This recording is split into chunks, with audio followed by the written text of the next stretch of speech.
Personal loss, bereavement and grief. Summary. People have varied reactions to the loss of loved ones.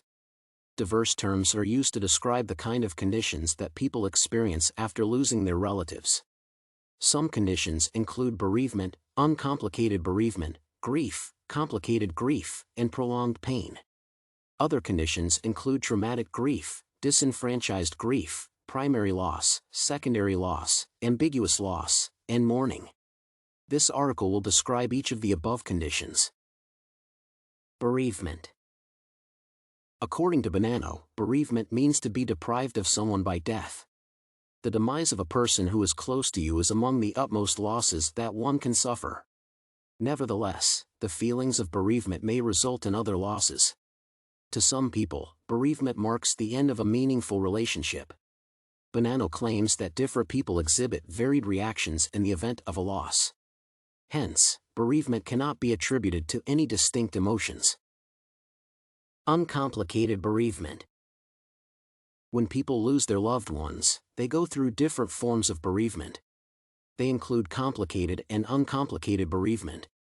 Uncomplicated bereavement refers to the typical anguish that people experience upon losing their loved ones. Periods of immense distress characterize uncomplicated bereavement. Individuals suffering from uncomplicated bereavement can go on with their regular activities. Grief. Grief refers to a multidimensional reaction to a loss, especially to the death of a loved one. Grief is interpreted based on the emotional response. However, it can also have cognitive, social, physical, philosophical, and behavioral dimensions. Boelen and Den Bout claim that bereavement and grief can be used interchangeably. However, grief refers to the emotional distress that one experiences when they lose someone or something they adore. Grief is not only associated with death, but also ill health, divorce, and loss of a job. Complicated grief. Complicated grief is an immobilizing condition that renders individuals unable to discharge their daily duties.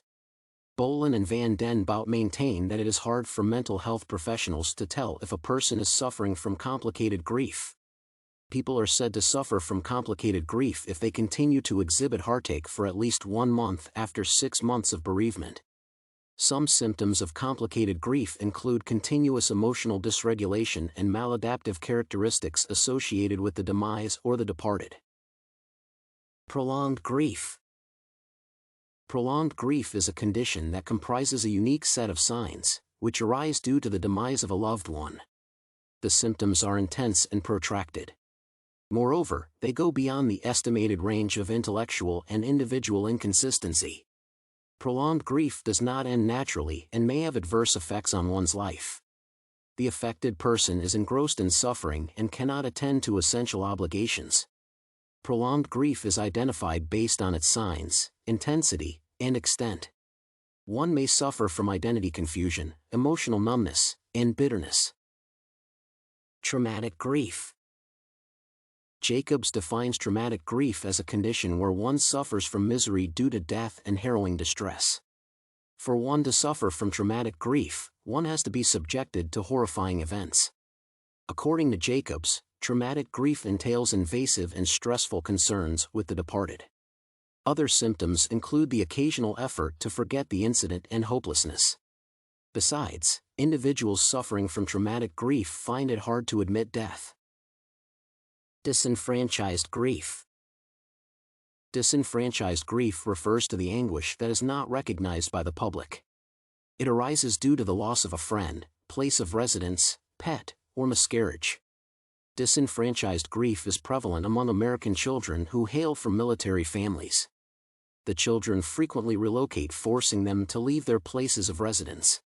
Disenfranchised grief can also arise due to marriage breakups or failed ornamental surgery procedures. Primary loss. Primary loss refers to the death of an individual due to a natural cause. It also refers to changes in behavior and physical and cognitive shortfalls that may arise as a result of brain injury. Primary loss may also arise due to sickness.